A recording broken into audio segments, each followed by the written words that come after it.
From afar, life in the foothills of majestic Diran Peak in Bagrat Valley seems laden with heavenly solitude. But if you ask Qabil Shah, he would strongly disagree.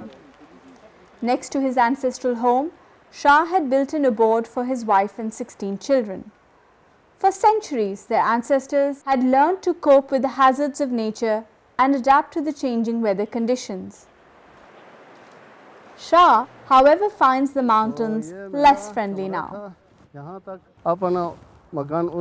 Here used to be my home, which was devoured by massive floodwater flowing from the top. My cattle were all lost in the torrent. Now everyone knows that my wife and children are living in the neighbor's home.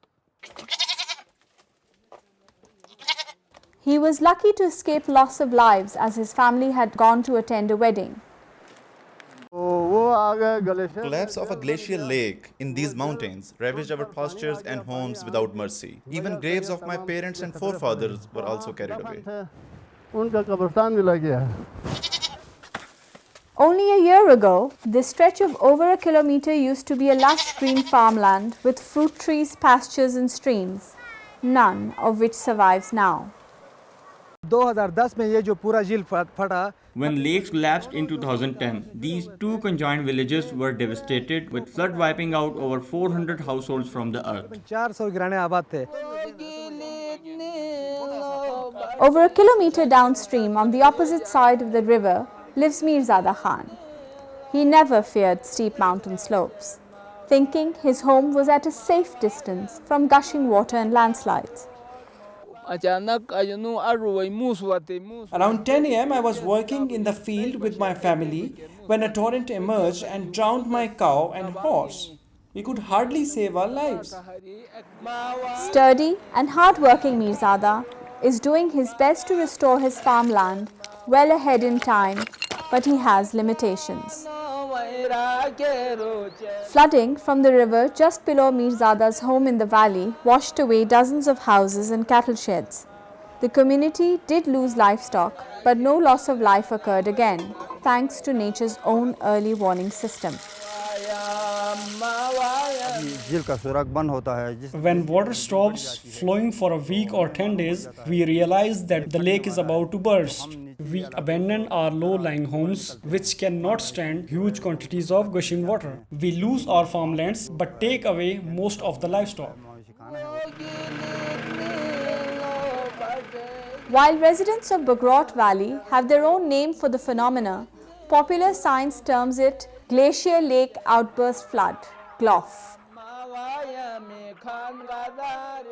A GLOF can occur when a lake contained by a glacier dam fails. This can happen due to erosion, a buildup of water pressure, an avalanche of rock or heavy snow, earthquake or volcanic eruption under the ice, or if a large enough portion of a glacier breaks off and massively displaces the waters in a glacial lake at its base.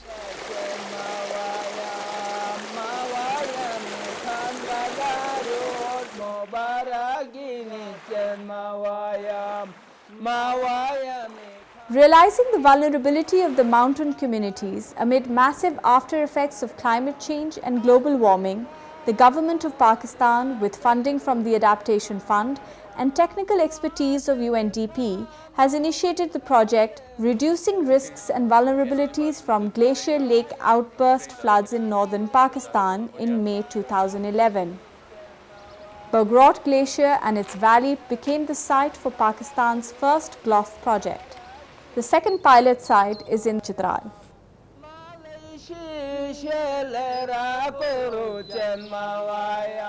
Popularly known as the mountain tsunami in the making, Pakistan's 52 hazardous glacial lakes pose cumulative threats to GLOF owing to its snowballing nature.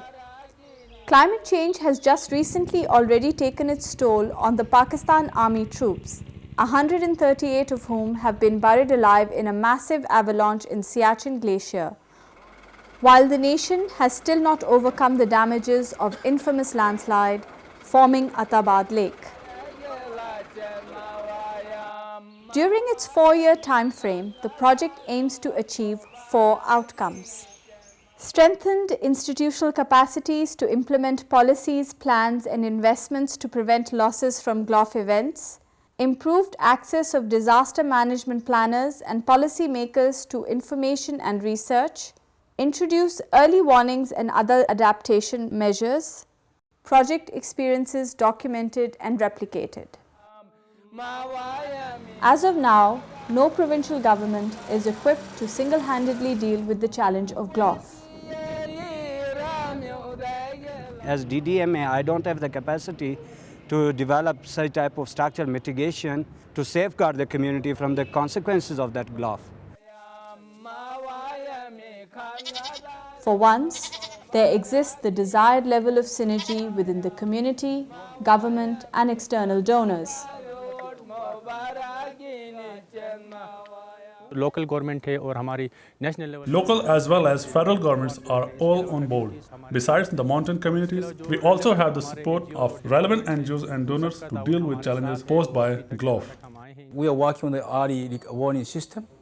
We are working on the community organizations to help themselves how to deal with when it happens, like melting of glacier happens.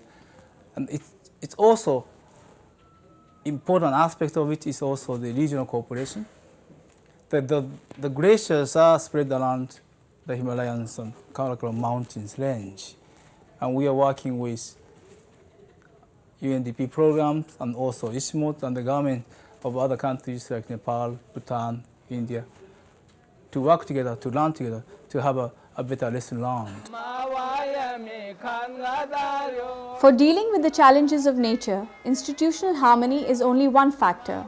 There remain many slips between the cup and the lip. The biggest obstacle just may become nature itself, as the monsoon season sets in and multiple lakes are formed in the vulnerable Bagrot Glacier.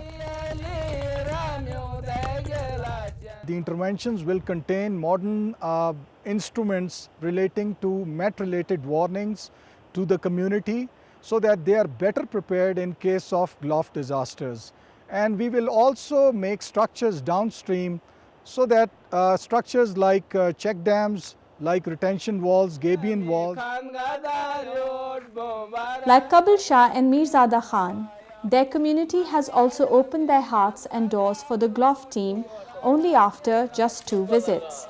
The Bagrot residents wish to do everything to preserve the glacier at any cost. It has already melted and shrunk by 300 feet. If the glacier keeps melting and GLOF continues to ravage the population, this community of Iraqi origin may not remain intact as well.